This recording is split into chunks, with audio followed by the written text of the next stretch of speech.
Também é sua. Pode deixar, Celinha. Boa noite, pessoal.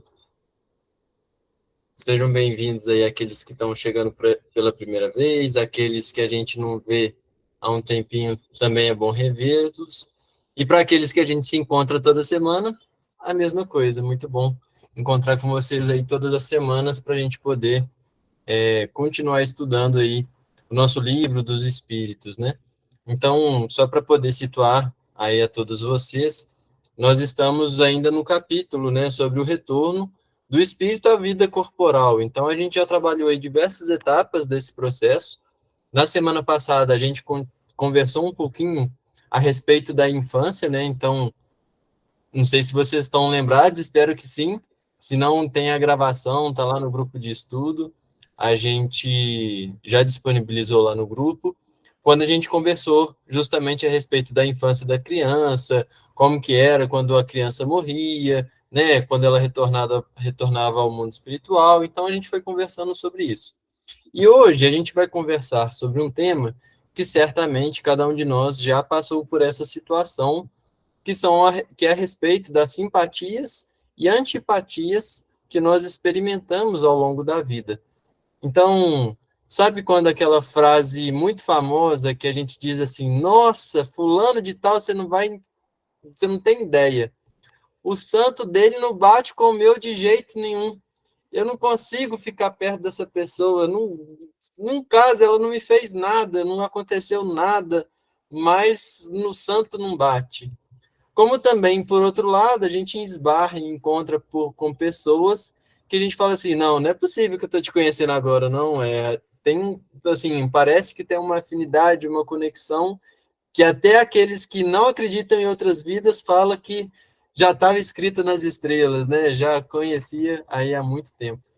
Então a gente percebe, né, e é interessante como que Kardec aborda isso, porque traz para nós também uma das leis divinas, que é a lei em sociedade. Então, nós não fomos feitos para viver sozinhos. Não fomos feitos para vivermos isolados do mundo, muito menos para estarmos completamente à parte aí de outros espíritos.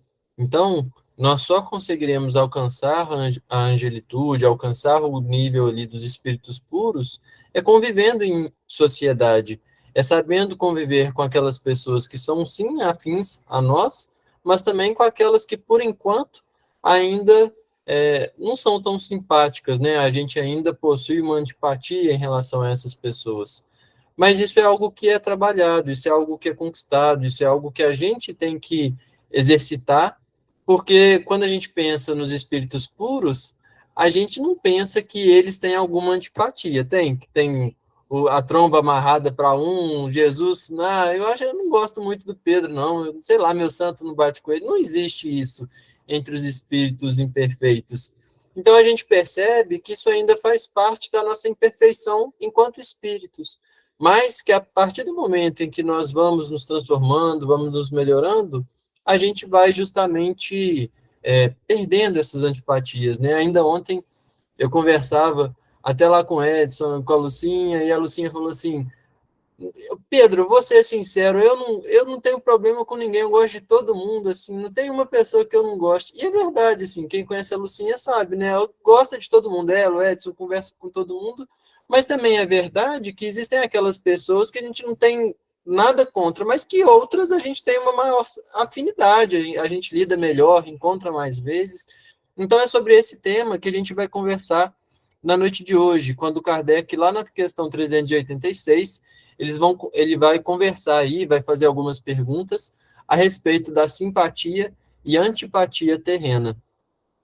O TT, eu acho que assim fica ruim para você ler, né? Você prefere que aumente, não prefere? Se eu desligando a câmera, eu chego mais perto do computador, consigo. Peraí, ó. Aí tá bom. Aí tá bom, Melhorou? tá ótimo, ótimo. Só vou sair aqui da tela, tá? Tá bom. A hora que você quiser que eu comece. Não, Pode aí ir. tá ótimo, tá ótimo. Pode começar? Pode. Simpatia e antipatia terrenas. Questão 386. Podem dois seres que se conheceram e estimaram encontrar-se noutra existência corporal e reconhecer-se? Então, assim, Reconhecer-se. Desculpa, Não, tranquilo. A gente vai conversando. Vocês podem ficar à vontade, tá, pessoal? Para poder interromper, levantar a mão aí, para poder comentar e colaborar. Então, poxa, se é um retorno à vida espiritual, não é só nós que retornamos. Todos os espíritos precisam retornar para a encarnação, né? Eles precisam passar pelo processo encarnatório para que possam evoluir. A gente já estudou isso. Então, certamente que nós, eu vou dizer assim, espíritos, já tivemos algumas encarnações juntos, e certamente a gente vê nas obras de Emmanuel, por exemplo, sobretudo ali há 2000 anos, a própria narrativa, né, da relação das reencarnações do próprio Emmanuel e do próprio Chico, assim como nos outros livros, né, que se desdobram ali de há 2000 anos, 50 anos depois e por aí vai, a gente vai vendo o sucessivo reencontro, né, daqueles mesmos personagens que em outras existências já estavam vivendo ali em outras situações, em outras épocas, em outras condições sociais. Então, esse retorno ele vai se dando. Então, o que o Kardec quer saber é o seguinte: aqueles espíritos que eles já se conheceram e que gostam entre si, aqui enquanto eles estão encarnados, eles conseguem se reconhecer, conseguem saber que já estiveram juntos em outro momento? E aí os espíritos vão esclarecer a respeito dessa pergunta. Reconhecer-se não. Podem, porém, sentir-se atraídos um para o outro. E, frequentemente, diversa não é a causa de íntimas ligações fundadas em sincera afeição. Um do outro, dois seres se aproximam, devido a circunstâncias aparentemente fortuitas, mas que, na realidade, resultam da atração de dois espíritos, que se buscam reciprocamente por entre a multidão. Bom, então, o que os espíritos esclarecem, né? Que esses espíritos que se conhecem, que se estimam, que têm aqui essa existência corporal, eles não podem não se reconhecer, mas eles vão se sentir atraídos um para o outro, ou seja, é mais fácil a gente imaginar naquele imã, né? Porque quando a gente fala a respeito da atração e fala aí a respeito dos seres vivos, né, e também de nós, espíritos imortais, nós precisamos nos recordar que estamos mergulhados no fluido cósmico universal. Então, o fluido cósmico universal, ele tange e abrange todo o universo, envolve todos nós que estamos mergulhados nesse fluido. E nós já estudamos também a respeito do pensamento. O pensamento, ele é uma onda que percorre, né, e não tem limites. E esse pensamento, ele vai justamente flutuar, navegar, vamos dizer assim, nesse fluido cósmico universal, assim como o som se propaga pelo ar. Então, quando nós pensamos em uma pessoa, vou dar um exemplo mais tangível para ficar mais claro. De repente, eu estou pensando na Cecilinha e falo assim, a Cecilinha aparece na minha cabeça e eu falo assim, nossa, eu tenho que mandar uma mensagem na Cecilinha. Quando, de repente, meu WhatsApp toca, o telefone toca, é a Cecilinha que está falando comigo. Por quê? Porque, às vezes, enquanto ela estava lá digitando no WhatsApp, ou então quando ela falou assim, nossa, eu vou ligar no Pedro aqui agora.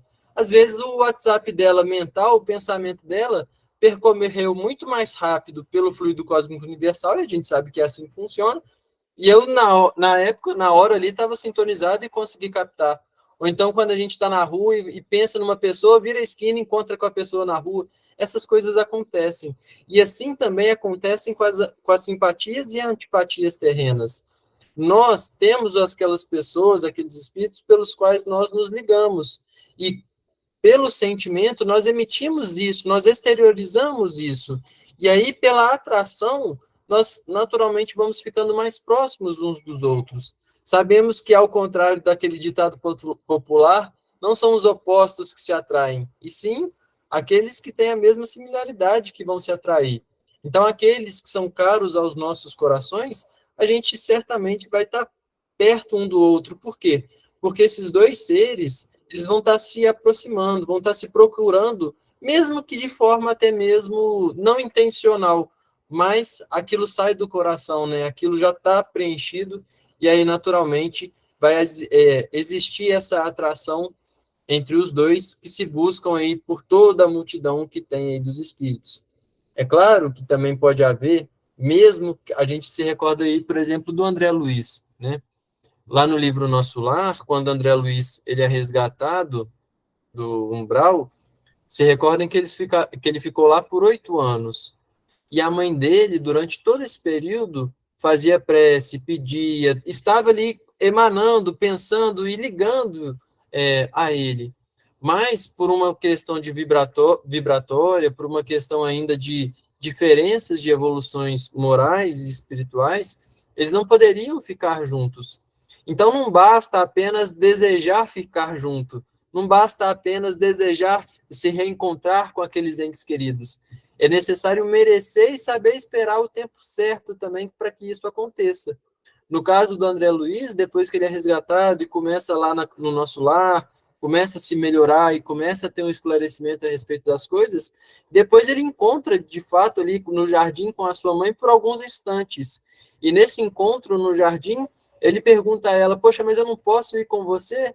E ela diz, olha, ainda não, porque não tem essa sintonia, não consegue ficar no mesmo local em que a mãe dele morava. Então, é uma questão de tempo, é uma questão de evolução. Se a gente, ainda no caso do Nosso Lar, for pensar lá nas partes mais importantes, que me fugiu o nome agora, onde fica só a alta cúpula que dirige mesmo o Nosso Lar, lá não tem grade, lá não tem porta, lá não tem corrente, assim, essas coisas de, nossa, fico com medo de entrar lá e roubar. Não, as portas lá são abertas, quem quiser pode entrar. A questão é que a vibração é tão alta, tão forte e tão diferente daquela que nós estamos acostumados, que a gente não consegue nem chegar perto. Ou seja, a gente não consegue se adaptar. Então, a gente tem sim essas atrações, mas também a gente tem que estar preparado para conseguir encontrar e assimilar essas questões vibracionais, né? André.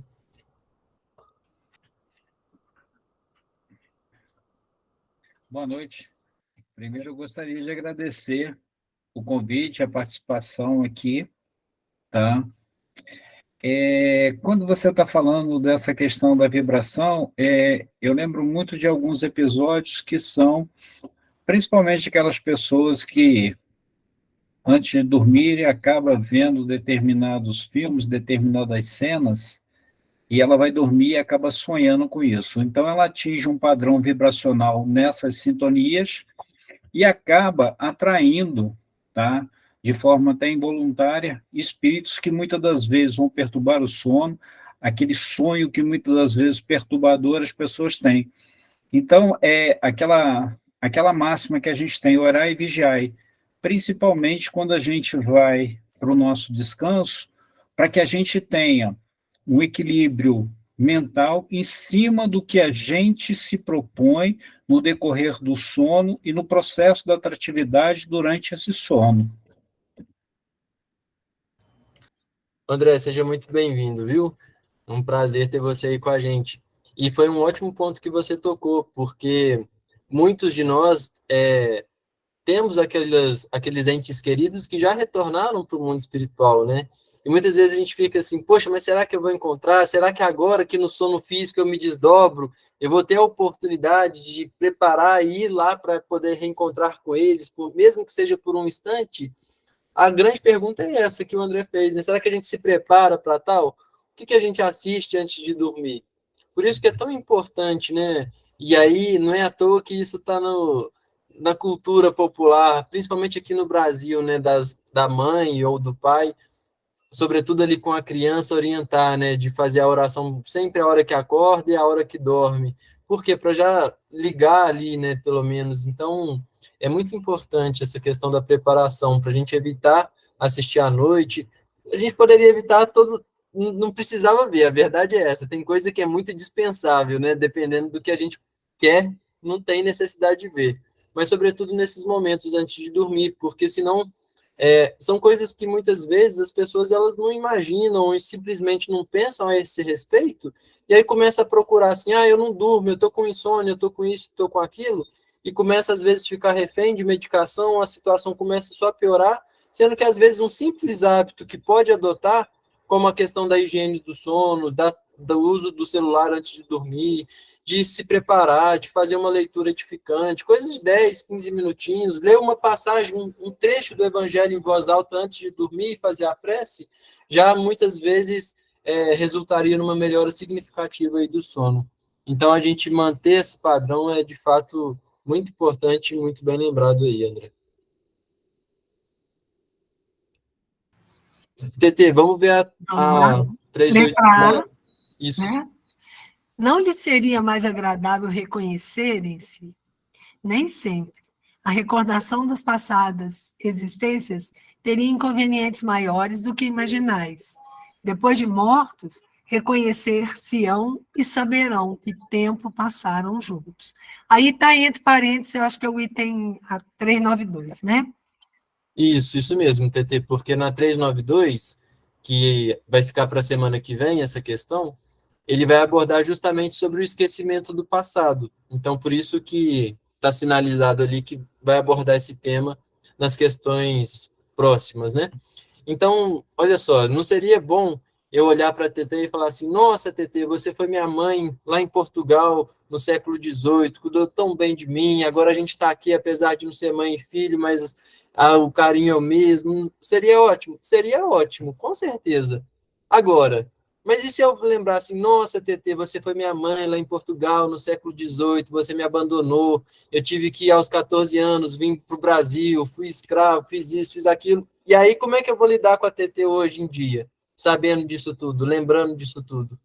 Então, quando as lembranças são positivas, certamente seria algo maravilhoso de termos em mente, né? Podemos recordar. Se a gente hoje em dia, eu fico brincando, enchendo o saco do meu pai, que ele é muito saudosista, sabe? Porque quando vem, encontra meu sogro, minha sogra, todo mundo que viveu ali juntos na década de 70, 80, começa a falar assim, não, porque na minha época eu fazia isso, a gente ia para a discoteca, tinha isso, pega álbum, gosta de contar do passado. Imagina se a gente estivesse lembrando de 100, 200 anos atrás, a gente não ia andar para frente não, ia ficar preso lá contando o que fez, o que aconteceu, quais que eram os costumes, e aí a gente, quando está tudo bem, é uma coisa, mas a gente sabe que não é assim, né? Num mundo de provas e expiações, as antipatias e todos os desdobramentos que nós precisamos resolver nessas reencarnações é muito mais para o lado de resolver as antipatias do que reconhecer as simpatias. Então, certamente, sobretudo nas nossas famílias, temos sim aquelas pessoas, aqueles espíritos que são simpáticos a nós e que cresceram junto a nós. Mas temos também ali algozes de outras vidas, ou nós mesmos, quando fomos esses algozes de outras pessoas. Então, imagina que coisa cruel para uma mãe, às vezes, chegar em casa cansada da noite, depois de um dia todo de trabalho, e ao pegar o seu filho, o seu bebê no colo, ter que levantar à noite, 4, 3 horas da manhã, para poder dar de mamar, e saber que aquela pessoa ali foi, às vezes, um algoz de outrora. Então, a misericórdia e a sabedoria divina está em tudo, porque sabe que justamente nesses momentos nos quais nós ainda usufruímos desse benefício do esquecimento do passado, para que nós possamos reatar esses laços e facultar que o amor brote, mesmo num terreno ainda que não esteja tão fértil, né, para poder a sementinha ali do amor germinar. Então, a gente se utiliza desse esquecimento para que deixe isso da forma que esteja. Se a gente não se recorda, é porque certamente é melhor assim. Porque se fosse importante eu saber de alguma coisa, e isso fizesse diferença para a minha vida atual, certamente a gente saberia. De alguma forma, essa informação chegaria até nós. Nós não precisaríamos ser nem médiuns ostensivos para saber essa informação. Mas se fosse útil e necessário, certamente chegaria. Então, essas recordações, elas têm sempre os dois lados da moeda. E é por isso também que nós precisamos ter sempre muito cautela, muito cuidado, ao querermos escarafunchar as vidas passadas, porque podemos ter surpresas positivas, mas também podemos encontrar ali coisas que não nos agradem tanto. Então, eu não vou entrar nesse tema aí a respeito do esquecimento do passado, né? Porque semana que vem, acho que, se não me engano, é o Heraldo, ele vai abordar esse tema e aí vai ser mais aprofundado, com mais tempo e mais perguntas aí que Kardec vai elaborar também. Me parece, Pedro, dá licença, que semana que vem é o Ronaldo. O Rinaldo. Isso. Rinaldo. Eu estou desbirutado aqui na agenda, isso mesmo. Bom, mas na próxima vez que continuar o Livro dos Espíritos, vai ser o Heraldo e ele vai continuar. E semana que vem a gente vai ter aí o Rinaldo falando para a gente. Depois a Celinha vai postar lá a programação no grupo, assim que o Isaac fizer a arte. Beleza, pessoal? Bom, 387, TT. Vamos lá. A simpatia tem sempre por princípio um anterior conhecimento? Não. Dois espíritos que se ligam bem, naturalmente se procuram um ao outro, sem que se tenham conhecido como homens. Então, assim, essas simpatias que a gente tem, não é que todas elas têm explicação em causas anteriores, né? Até porque isso tem que ter um início. Então, nós sabemos que as simpatias, elas são cultuadas e cultivadas. Deixa eu só fechar aqui essa janela, que está parando um caminhão aqui, fazendo uma barulheira danada. Bom, então as simpatias que nós cultivamos, elas nascem em algum momento.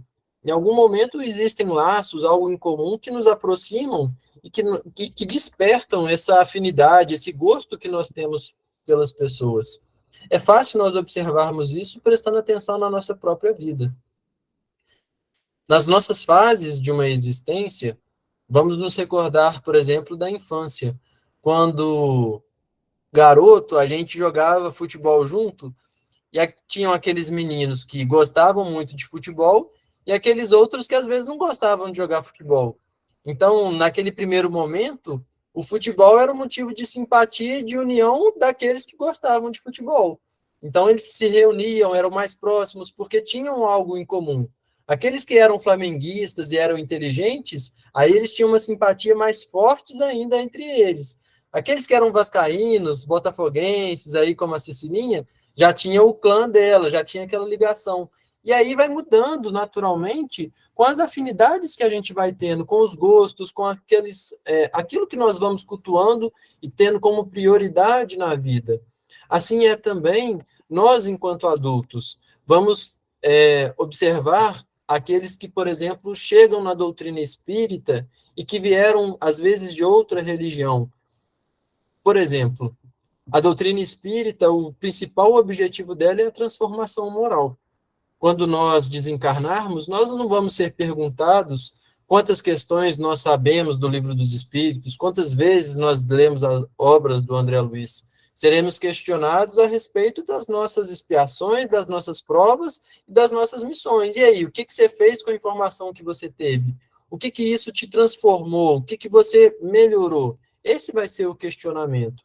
Então, quando nós conhecemos a doutrina espírita e somos defrontados aí pelas obras a se autoconhecer, a se autorrefletir, e tomamos a ciência que nós precisamos abandonar os vícios e cultivar virtudes, pode ser que as nossas simpatias comecem a mudar. Então, por exemplo, se antes eu tinha um grupo de amigos que só pensava em farra, em bebedeira, em fumar, enfim, essas coisas que são óbvias, vamos dizer assim, que fazem mal, não só para o corpo, mas para o espírito, a partir do momento em que eu, por exemplo, vou me dedicar a um serviço de passe no centro espírita, eu devo, e a responsabilidade, a respeito de cuidar da minha parte mental, de estudar, de me melhorar moralmente, de cultivar o hábito da oração, de abandonar o hábito da bebida, do cigarro, da maledicência. E aí, a partir do momento em que a gente começa, às vezes, a tomar esse tipo de escolha, pode ser que as nossas amizades começam a destoar também. Se antes eu só saía para poder, às vezes, encontrar e beber e fazer esse tipo de coisa, a partir do momento que eu não faço mais isso, pode ser que as minhas amizades mudam. Então, percebe que aquilo que a gente tem em comum nos aproxima e aquilo que, às vezes, esteja em momento de vida separado nos repele. E, às vezes, aquelas próprias pessoas que há 20 anos atrás a gente tinha uma simpatia danada, assim, eram unha e carne, melhores amigos, as circunstâncias e as prioridades da vida de cada um foi fazendo com que se afastasse. Mas, mesmo os afastados, pode ser que a simpatia ainda seja a mesma. Só são prioridades de vidas diferentes, escolhas diferentes. Então, é o momento de cada um também. Então, essas simpatias, elas nascem em um determinado ponto. Não necessariamente são de outras existências vividas juntas, outros momentos como pai e filho, ou como melhores amigos. Isso em algum ponto nasce, e essa simpatia fica guardada no coração. Quando for a hora certa, vão se aproximar. Afinal de contas, quando nós nos tornarmos espíritos puros e perfeitos, seremos simpáticos a todos, amaremos a todos. E aí sim, a antipatia não terá mais morada aos nossos corações. Então percebe que o problema nunca é o outro. O problema somos nós mesmos, porque a antipatia não nasce no outro. Muitas vezes nasce de nós para com o outro, porque a gente ainda não aprendeu a amar e a respeitar o tempo do outro. Então o processo da nossa ascendência espiritual é sempre um processo nosso. A gente deve se melhorar, a gente deve procurar ser mais simpático às outras pessoas, para aí sim cultivarmos bastante amizades aí ao longo da nossa existência. Vanessa, o microfone. Boa noite. Boa noite. Essa é impressão minha, assim, equivocada, ou essa antipatia e essa simpatia estão mais intensas agora, nesse momento de transição? É um momento que certamente a gente percebe isso muito motivado pela intolerância, né? Porque, igual eu estava dando aí no exemplo anteriormente, se eu sou flamenguista e a Cecilinha é vascaína, a Cecilinha não presta e eu é que presto.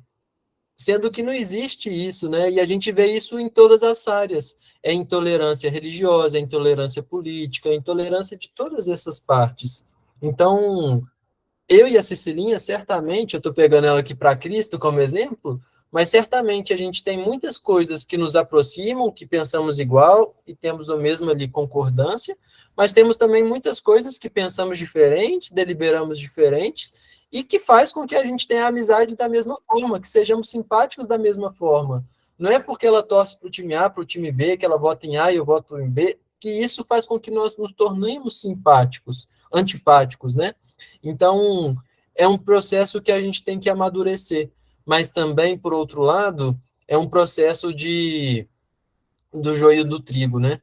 Todos precisam crescer juntos. O trigo tem que crescer junto do joio, para que no momento da colheita, no momento da ceifa, aí será separados aqueles que continuarão no mundo de regeneração e aqueles que precisarão passar por outras experiências ainda no mundo de provas e expiações, né?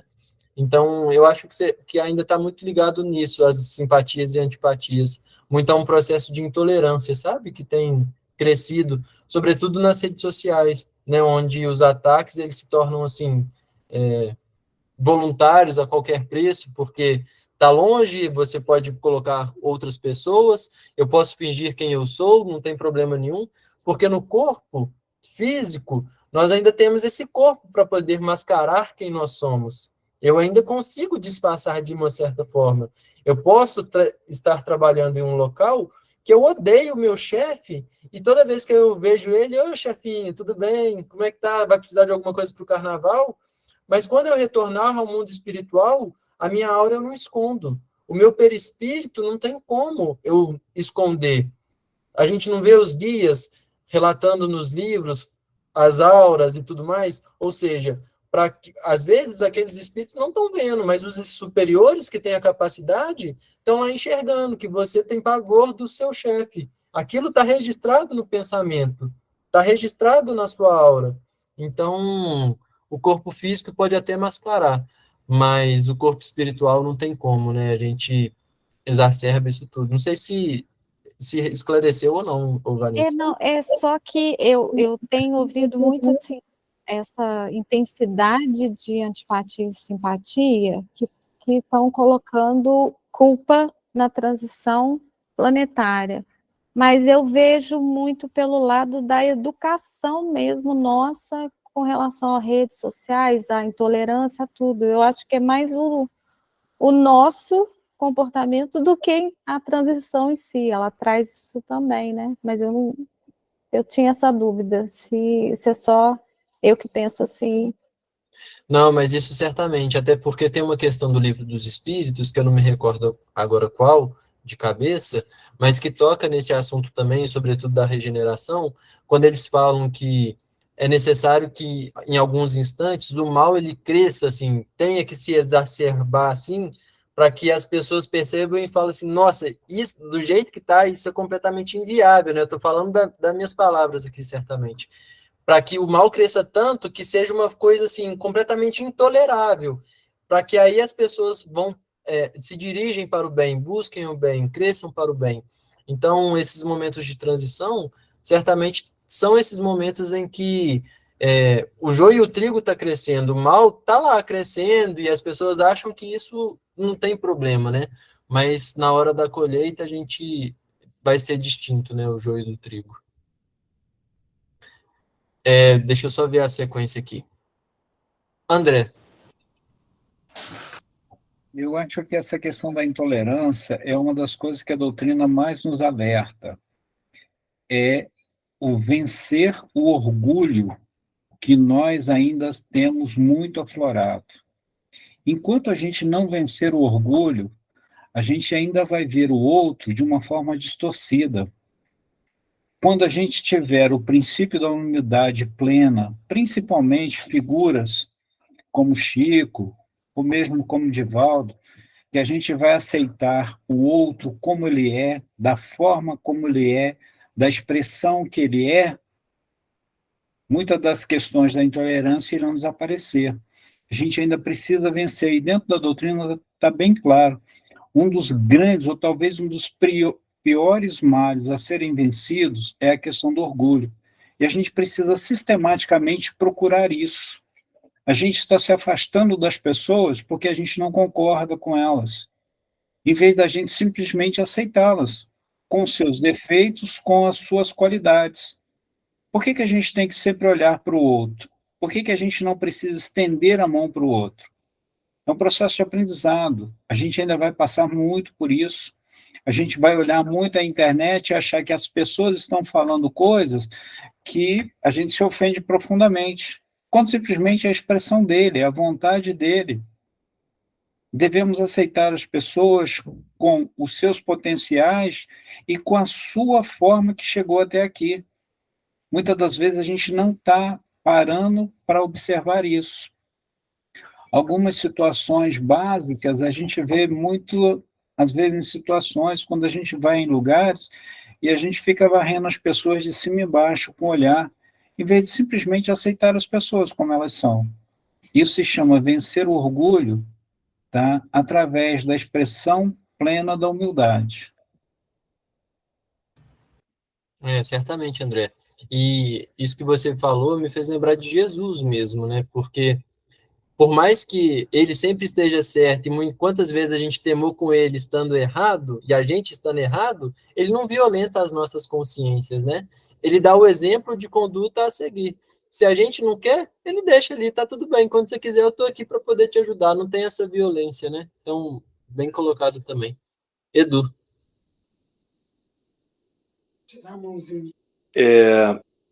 Só uma opinião, assim, eu gosto muito de história, né? Eu vejo muito programas relacionados, tenho uma pequena noção disso.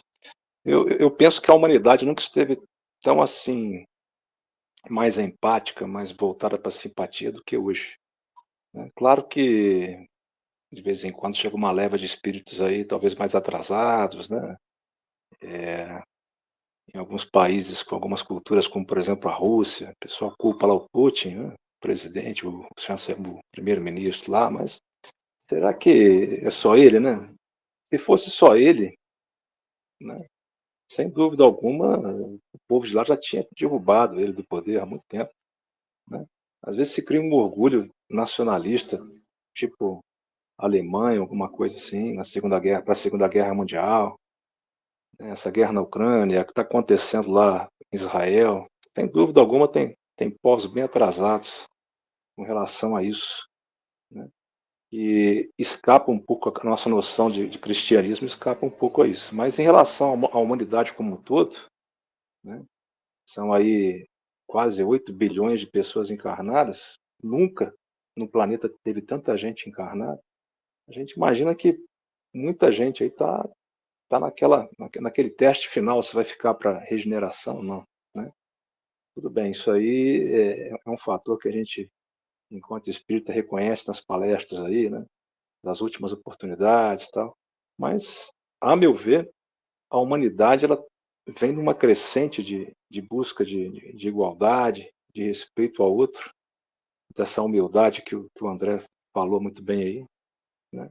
E eu acho que nunca teve tanta gente com empatia, com poder de empatia, né? De se colocar no lugar do outro, de buscar essa conexão positiva, digamos assim, mais harmônica com o outro, com a sociedade, como hoje, né? Claro, nós vemos aí, né, infelizmente, não só no Brasil, como nos Estados Unidos, aí no mundo cristão, uma polarização muito grande entre direita e esquerda na questão política, né? Com valores materiais, inclusive. Infelizmente, muita gente espiritualizada, se baseando nessas questões materiais para se posicionar, infelizmente. Mas, né, também temos bastante gente que quer a conciliação, né? Quer ouvir o outro, quer entender como o outro pensa e respeita isso, né? Independente da forma de pensar do outro. Então, a meu ver, se olhar para a história da humanidade como um todo, nós estamos no melhor momento. Ô, Edu, e essa sua fala de melhor momento, isso é fato, né? É embasado aí pela doutrina espírita, porque é a lei do progresso, né? Então, por mais que a gente olhando do olho do furacão, parece que está tudo assim, sem lugar, sem sentido, parece que a gente está andando para trás ao invés de caminhar para frente, não, é o progresso, né? Então, isso se a gente, por exemplo, pegar aí nos direitos das mulheres, né? Foi em 1932 que a mulher teve o direito ao voto. Se a gente olha a abolição da escravatura, vamos arredondar aí 150 anos. Poxa, 150 anos é a minha encarnação passada, que eu estava ali defendendo ainda o uso de escravos. Você vê, tem só 150 anos, é uma encarnação, contando aí o período que a gente vai, que a gente volta, que vive, é muito perto ainda. Então, certamente, por mais que esteja tudo, ainda há muita intolerância, ainda há muita coisa a ser melhorada, mas estamos progredindo, certamente, né? Leonardo. Boa noite. Eu estava lembrando aqui sobre o que André Luiz e Emmanuel falam muito conosco através da literatura. Eles sempre dizem que nós temos que nos esforçar para conseguir a empatia dos bons espíritos, né? Então eu acho que dentro da simpatia, dentro da antipatia, existe para nós um esforço através da nossa consciência, da nossa vontade de querermos nos melhorar. Independente de como o mundo age, independente daquilo que nós temos em mão, independente dos relacionamentos de afeto e desafetos que caracterizam as relações, eu acredito que nós, com o nosso conhecimento, e agariando aí, né, querendo nos fazer gerar transformações, a gente tem que ver a nossa conquista da simpatia. E para a gente gerar essa conquista, é necessário o que a própria doutrina nos diz, né? O convite da reforma íntima. Então, eu acho que é necessário que nós voltemos o nosso olhar àquilo que é necessário fazermos para sermos mais leves, para termos um olhar mais sensível para com o outro. Porque as nossas antipatias podem ter derivações que nós não temos nem compreensão do que seja. Mas eu acho que uma vez que nós nos esforcemos, não só para que a gente consiga, né, o auxílio, a boa vontade dos bons espíritos, que a gente consiga levar com mais tranquilidade essas relações que muitas vezes são conturbadas. É isso que eu lembrei agora, o que eles dizem para nós, né? É muito bem lembrado, Léo. A gente tem que cultivar as boas amizades dos bons espíritos, né? Porque sem eles a gente não caminha, sem eles a gente não vai para frente. Então, foi curioso você tocar nesse ponto. A gente fazendo o evangelho hoje no lar, uma pessoa passando por um processo de antipatias no trabalho, a gente tocou exatamente nesse ponto, porque por mais que esteja um turbilhão, a gente não pode perder a esperança, a fé e a conexão com o alto, porque senão a gente não percebe as intuições, não percebe o amparo, né? A ajuda e a simpatia desses bons espíritos que vão nos impulsionar ao progresso. Bem lembrado. Muito bom, pessoal. Ótimos pontos aí que vocês enriqueceram. Por isso que o estudo em grupo é sempre melhor, né? A gente traz aí diversos debates e pontos importantes. Vamos continuar, TT, 388. Vamos lá. Os encontros que costumam dar-se de algumas pessoas e que comumente se atribuem ao acaso não serão efeito de uma certa relação de simpatia? Entre os seres pensantes, há ligação que ainda não conheceis. O magnetismo é o piloto desta ciência, que mais tarde compreendereis melhor. Então, volta naquilo que a gente conversou um pouquinho, né, sobre o fluido cósmico, sobre essa ação aí de sintonia e atração que nós temos uns pelos outros. A gente ainda está muito longe de conhecer todo esse desdobramento e como que isso de fato se passa, mas basta a gente começar a estudar ali um pouquinho do magnetismo, que a gente vai estudando ali as relações de fluido, de assimilação, poxa, eu toquei no caso do passista, né?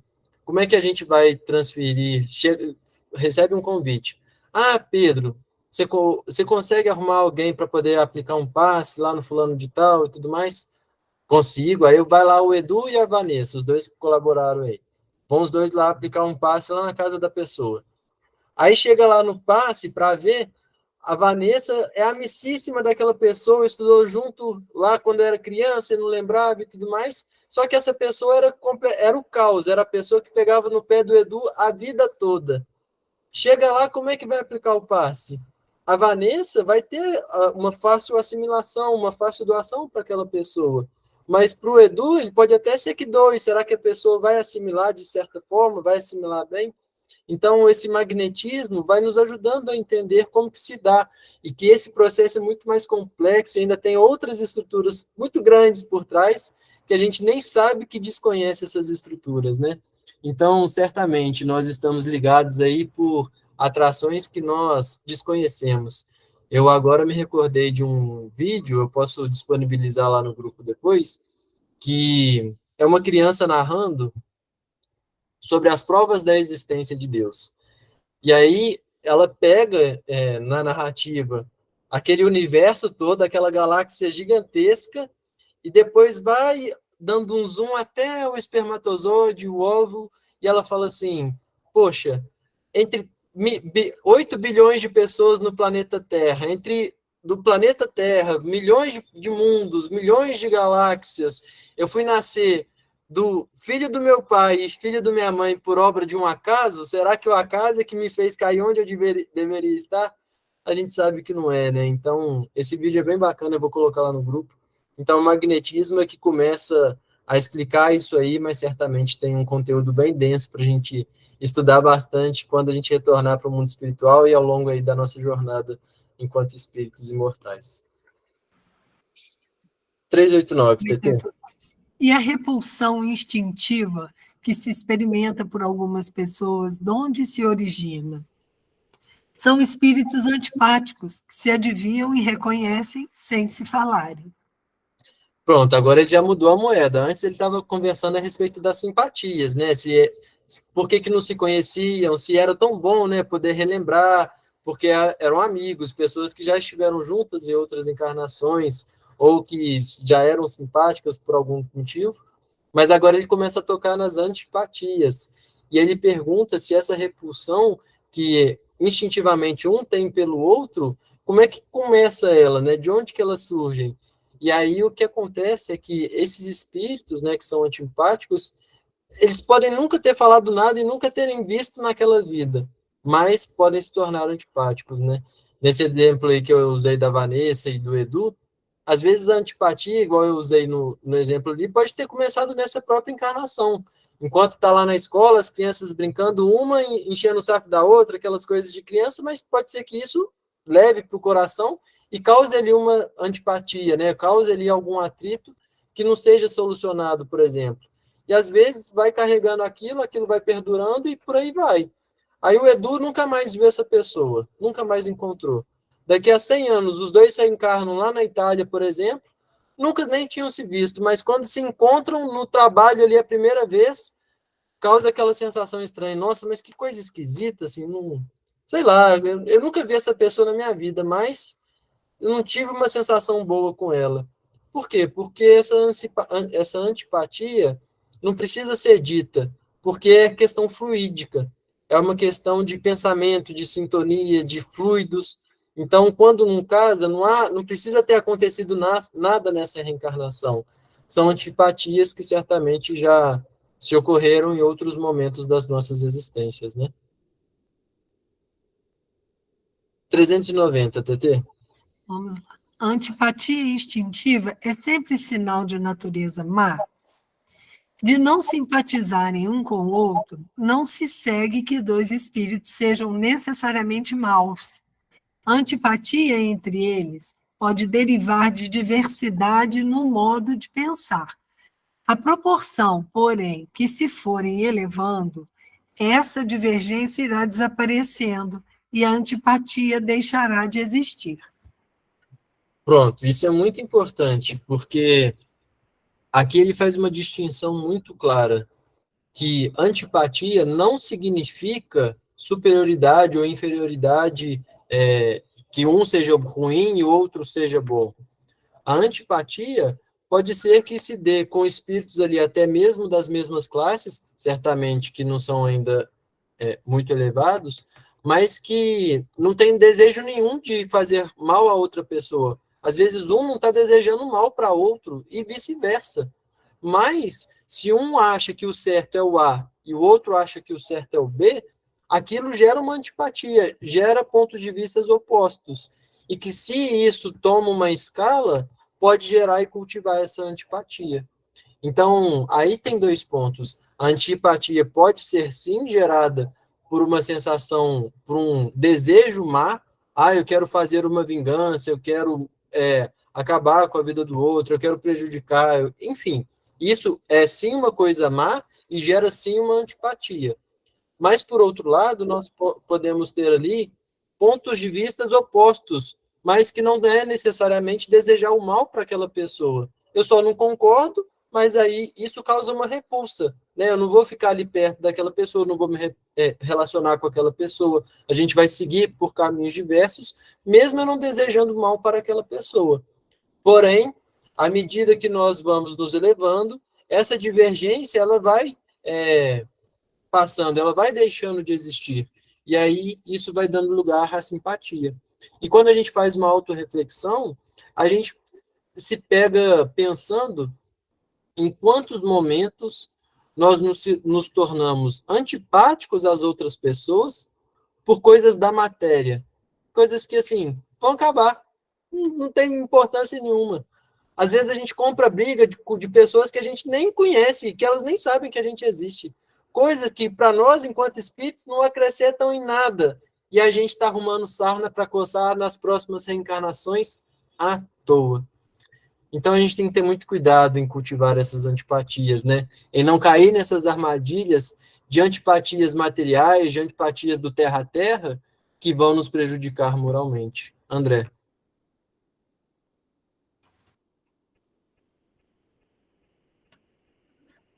Se eu estiver falando muito, pode falar assim, ó, vai devagar aí, tá? Não, pode falar à vontade. Aqui ninguém está com pressa para desencarnar. A gente tem bastante tempo para poder estudar as questões. São duas coisas, em relação à pergunta anterior e essa pergunta. Eu fico pensando muito na pergunta anterior, quando a gente lê aquele livro do Gregório IX, que foi uma das encarnações de Tiradentes, em que ele é o período mais intenso da Inquisição Católica se dá no papado de Gregório IX. E quantos espíritos, na verdade, sofreram, e esse processo como se deu, como se dá, tá? Até hoje, muitas das vezes a gente sabe que espíritos carregam isso de forma secular, tá? Até poderem tomar consciência de sua condição e principalmente de aprender a perdoar e se auto-perdoar. Isso é uma situação. Na segunda pergunta, eu lembro muito do livro da Joana de Ângelo, Autodescobrimento, e ela fala que a gente precisa muito se autodescobrir para que a gente não sofra esses processos, tá? De uma antipatia perante o outro, porque muitas das vezes nós estamos projetando no outro as nossas imperfeições, no sentido de minimizar internamente a nossa consciência, quando na verdade a gente precisa nos entender, tá? Para que a gente possa principalmente compreender o próximo. Se você não se autocompreende, como é que você vai compreender a atitude do próximo? Então, ela fala muito nesse processo de que você precisa sempre estar buscando o seu autoconhecimento, o seu autocontrole, para aceitar o outro da forma mais diversa que ele se apresente a você. Sobre a segunda colocação aí, perfeito, né, da Joana. E da primeira, eu vou me utilizar de uma história que eu tenho mais conhecimento, maior domínio, para poder exemplificar a respeito das antipatias, né, e como que a gente faz para poder reparar isso também. Porque, e aí a gente já teve a oportunidade de narrar esse caso aqui, então foi uma palestra toda para poder contar a história toda, eu vou resumir aqui em 5 minutos. Vocês se recordam aí de quando a gente conversou a respeito do Nabofassan, né, que era aí um dos relatos que tem lá no Céu e Inferno, e que outrora lá na Babilônia foi o rei Nabucodonosor. Ele foi responsável, quando eles conquistavam os territórios, né, eles traziam aqueles escravos e muitas vezes torturavam, e foi esse rei que criou o bidente, porque eles cegavam as pessoas com uma lancha, e ali, olho por olho, cegando esses escravos. E aí, vendo que aquilo demorava muito, ele criou o bidente para fazer uma só, fazer os 2 olhos. Tamanha crueldade daquele espírito naquela época, para vocês terem noção. Aí vocês imaginam a antipatia que era criada daqueles escravos pelo rei, que estavam vendo aquele instante chegar, se aproximar, em que o rei iria o cegar para sempre. Então, imagina o problema arrumado nessa encarnação. Acontece que os anos passam, esse espírito vai reencarnando, até que em uma das suas reencarnações conhecidas e narradas aqui pelo Divaldo Franco, ele é o senador Camilo Chaves, um senador importantíssimo aqui para o Brasil, mas que como espírita também teve um papel importantíssimo, e aí trouxe, através também da ajuda do Chico, o livro Semíramis, né, que ele tinha atração, olha aí a simpatia e antipatia, né, ele tinha uma atração danada por aquele período, para entender como é que se passou tudo aquilo, e aí ele foi pesquisando, foi estudando para poder montar esse livro, e até mesmo com a ajuda de Emmanuel, através do Chico, ele foi compondo as lacunas daquela época. Acontece que esse senador, ele desencarna, quem o recebe é Bezerra de Menezes. Então, percebe já como que ele já deu a volta por cima de, há muito tempo atrás, ser uma criatura completamente cruel, para nessa última encarnação ter feito boas obras e ser recebido aí por Bezerra de Menezes. Acontece que narra o Divaldo Franco, que o Divaldo teve um encontro com o Camilo Chaves, né? E aí isso tudo foi narrado pelo Divaldo. Acontece que quando eles se encontram, o Dr. Bezerra vai resgatar o Camilo Chaves, né, da sua última encarnação. Passado um tempo no mundo espiritual, ele continuava ainda com muita dor de cabeça, continuava assim, não estava se sentindo bem. E aí o Dr. Bezerra chama ele para conhecer e entender o porquê daquilo.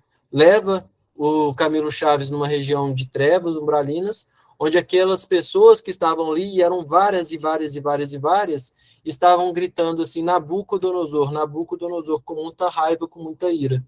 Aí, resumindo a ópera, ele se deu conta que aquelas pessoas estavam gritando contra ele, porque ele era a reencarnação do Nabucodonosor. Ou seja, todos aqueles espíritos que estavam ali ainda não tinham reencarnados e estavam com ódio tremendo daqueles que o cegaram. E aí o Camilo Chaves aparece para Divaldo Franco pedindo ajuda, porque ele só conseguiria se redimir agora 100%, porque ele já tinha feito a sua própria transformação. Mas ele era o responsável pela antipatia que ele causou em todos aqueles espíritos que ele cegou. E agora ele seria também o responsável por ajudar aqueles espíritos a se desfazer dessas antipatias, começando pelo processo de reencarnação.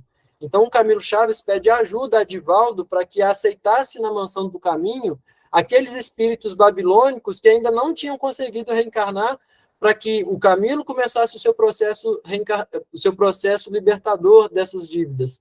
Mas isso se daria através da ajuda, né, que ele facultaria a esses espíritos a encarnar.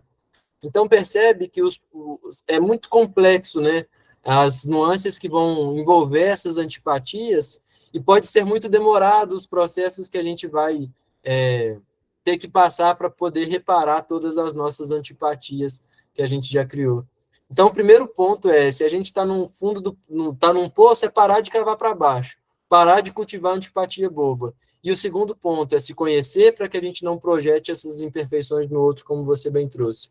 É se reconhecer para poder se melhorar e aí sim poder trabalhar para transformar as antipatias em simpatias futuras, né? TT, vamos na 391 para a gente encerrar? Para encerrar, vamos lá. A antipatia entre duas pessoas nasce primeiro na que tem pior espírito ou na que o tem melhor? Numa e noutra indiferentemente, mas distintas são as causas e os efeitos nas duas. Um espírito mau antipatiza com quem quer que o possa julgar e desmascarar. Ao ver pela primeira vez uma pessoa, logo sabe que vai ser censurado. Seu afastamento dessa pessoa se transforma em ódio, em inveja e lhe inspira o desejo de praticar o mal. O bom espírito sente repulsão pelo mal, por saber que este o não compreenderá, e porque díspares dos dele são os seus sentimentos. Entretanto, consciente de sua superioridade, não alimenta ódio, nem inveja contra o outro. Limita-se a evitá-lo e a lastimá-lo. Bom, eu acho que aí ficou claro, né, a explicação que Kardec deu, e eu vou só tecer um comentário para poder, com um exemplo, que aí ajuda na assimilação. Certa vez, eu vou ocultar o nome das pessoas, uma pessoa lá do Fé e Caridade estava na sua casa, até que apareceu um espírito que estava, esses zombenteiros, estava lá para importunar, atrapalhar e tudo mais. E aí, aquele espírito estava lá querendo atrapalhar, querendo incomodar, querendo arruaçar. Estava a fim de arrumar antipatias ali. Ou já era antipático de algum daqueles familiares e estava lá. E aí, essa pessoa fazia prece, não saía e tudo mais, e começou a fazer prece para o Januário da Glória. Olha, se for possível, tira daqui, assim, leva, não fica aqui, né, para que retirasse aquele espírito do ambiente domiciliar, porque estava atrapalhando, não era para ficar ali. E aí chamava, fazia prece e tudo mais, de repente ele escuta assim dentro da cabeça. Eu já ouvi, porque ele estava pedindo, o Januário ainda não tinha ido lá, né? Aí depois, de repente, ele vê, percebe lá a presença do Januário, o Januário só faz assim só aponta para o espírito que estava lá atrapalhando, só aponta a porta. E aí o espírito dá o pé correndo. Por quê? Por conta da superioridade moral de Januário da Glória, e naturalmente também porque aqueles espíritos galhofeiros e tudo mais sabem que com os espíritos superiores eles não têm o que fazer, não vão ali brincar, eles sabem que eles vão ser desmascarados e não têm o que fazer em relação a eles. Então eles mesmos já partem, já debandam, e podem até, se for o caso, ficar com raiva, se resmungar, espernear e tudo mais, mas não vence isso, né? Então, sobre essas questões aí, eu acho que ficou claro, a gente pode levantar mais algumas dúvidas também para quando tiver o Espiritismo Responde, abordar com mais detalhes, mas é isso, Celinha, aproveito que você já levantou a mão, eu passo aí a bola para você. Não, Pedro, é porque eu quero colocar uma questão, não é para passar para a segunda parte, não, ainda não. É o seguinte, quando a gente leu a questão 390, e ele falou da divergência, da antipatia causada pela divergência de opiniões que vai gerando divergências de comportamento, de expressões, de hábitos, um monte de coisa. Mas aí eu me recordo de uma questão que vem acontecendo muito nos lares, a educação dos filhos. E, às vezes, a divergência na educação dos filhos pode separar casais, porque um acha que tem que ser de um jeito e outro acha que tem que ser de outro. Isso vai criando discussões, isso vai criando separações.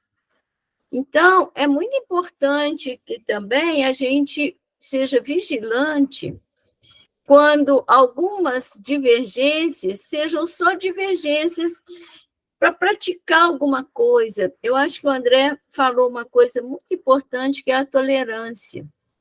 Então, quando a gente é muito intolerante ou a gente é muito precipitado, essas coisas vão se avolumando e vão tomando corpo. Então, nós temos que trabalhar, principalmente na família, a indulgência e a tolerância, porque, senão, os casais não conseguem educar filhos, porque é lógico que a maioria tem divergências de opiniões, né? É isso mesmo. Vanessa, eu vou só te passar. O que não pode se abrir mão é de criar os filhos para que sejam homens de bens. Porque muitas vezes vai ter divergência de opinião de escola, de método, de estudo, enfim. Isso tem que ser resolvido, né? Agora, o que não dá para abrir mão são das partes morais. E aí eu vou aproveitar o gancho, Celinha, antes de passar para a Vanessa, para trazer um outro caso também, que nos toca mais perto também, aqui que é comum a todos nós, é isso dentro de um centro espírita também. Porque aí eu vou usar da fala do Divaldo Franco.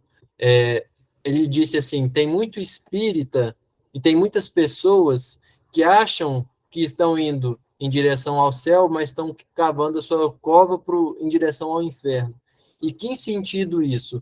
Quando nós, no centro espírita, na igreja católica, ou qualquer outra religião, nós ficamos muito apegados à forma, por exemplo, o estudo eu acho que não tinha que projetar aqui, eu acho que tinha que cada um ter o seu livro dos espíritos. Aí a Celinha, não, tem que projetar, tem que fazer isso. Eu acho que não podia gravar. Não, eu acho que tem que gravar. Essas questões quanto à forma, fica brigando nisso e acaba dividindo, acaba separando.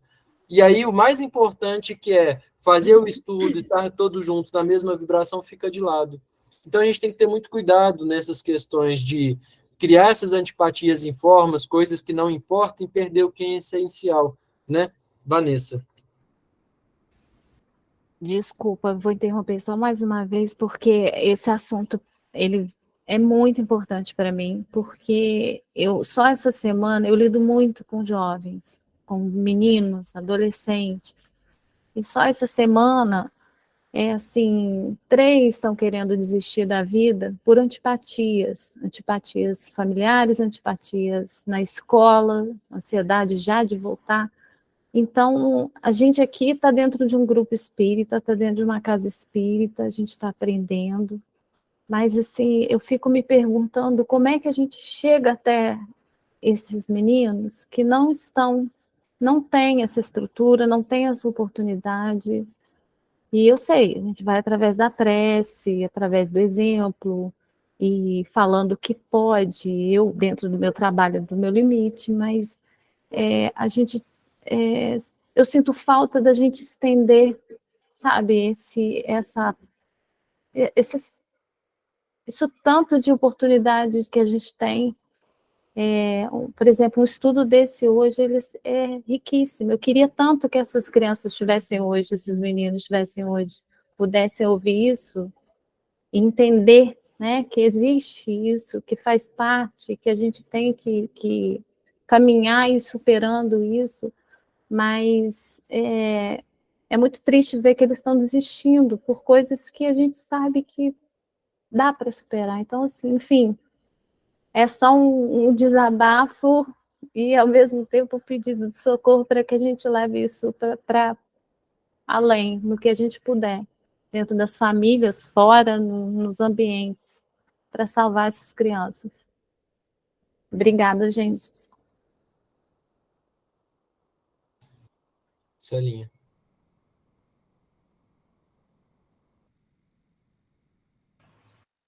Muito obrigada, Pedro, e a todos vocês. Vamos agora, temos muitas razões para a gente elevar nosso pensamento,